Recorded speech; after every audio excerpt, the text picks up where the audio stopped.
হোলির দিন অর্থাৎ রং খেলার দিন ভুলেও তোমরা এই কাজগুলি কখনো করবে না।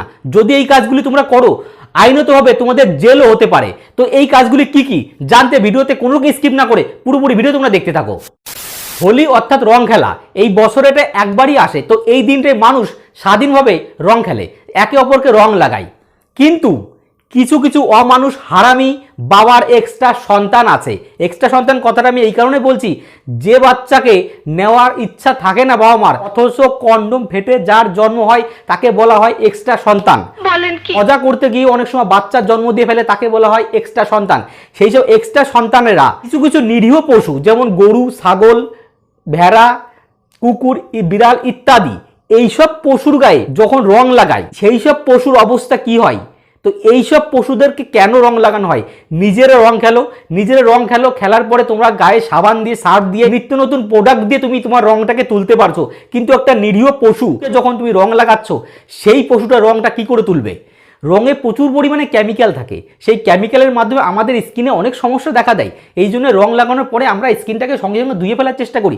কিন্তু একটা পশুর গায়ে যখন আমরা রং দিচ্ছি, সেই পশু কি সার্ফ সোডার দিকে গায়ে রং তুলতে পারছে? তার গায়ে নানান রকম বিষক্রিয়া দেখা দিচ্ছে, কারণ রঙে থাকে প্রচুর পরিমাণে কেমিক্যাল।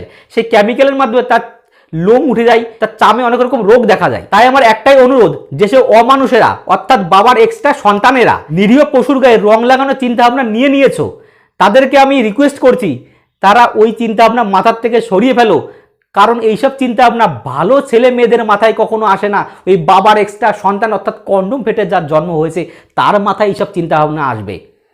তাই আমি সরকারের কাছে একটা রিকোয়েস্টই করব, যে এই যারা নিরীহ পশুর গায়ে রং লাগাচ্ছে তাদের আইনত শাস্তি দেওয়া হোক, এবং না হলে ওই পশুর পুরোপুরি দায়িত্ব তার উপর দিয়ে দেওয়া হোক, যাতে কোনো রকম যদি কোনো রকম পশুর ক্ষতি হয়েছে পুরোটা দায় সে ভর করবে, এবং তার পরিবর্তেও তাকে অনেক টাকা ফাইন করা হবে।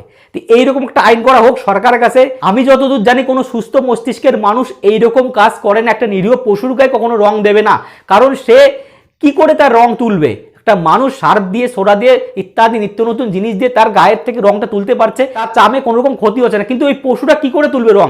এবং পশুটার ওই রঙের যে কেমিক্যাল থাকে, সেই কেমিক্যালের মাধ্যমে শরীরে প্রচুর রকম রোগ দেখা দিচ্ছে। তাই আমার ওই অমানুষদের একটাই কথা, অর্থাৎ বাবার এক্সট্রা সন্তানদের একটাই কথা, কন্ডম ফেটে যাদের জন্ম হয়েছে তাদেরকে আমার একটাই কথা, নিজের তো জন্মের ঠিক নেই, যার জন্মের ঠিক আছে তাকে তো সুন্দরভাবে বাঁচতে দাও। ওর জন্মের যখন ঠিক আছে ওকে সুন্দরভাবে বাঁচতে দাও।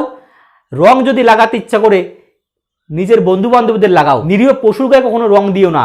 কারণ তারা নিরীহ প্রাণী, তাদের মধ্যে কোনো শিক্ষা দীক্ষা নেই, তারা দুটো খাবারের জন্য এ পাড়া ও পাড়া ঘুরে বেড়ায়। তাই এদেরকে কখনো রং দিও না। তাই ভিডিওটা প্রচুর পরিমাণে শেয়ার করো। যারা চিন্তা ভাবনা অলরেডি নিয়ে নিয়েছে যে রং খেলার দিন কুকুর, বিড়াল, ছাগলের গায়ে রং দেবো, তাদেরকে প্রচুর পরিমাণে শেয়ার করো।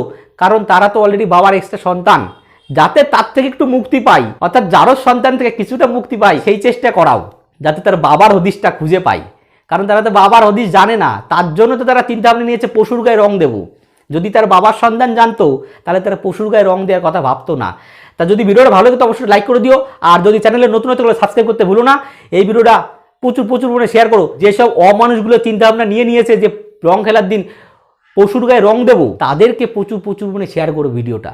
তা আপাতত টাটা।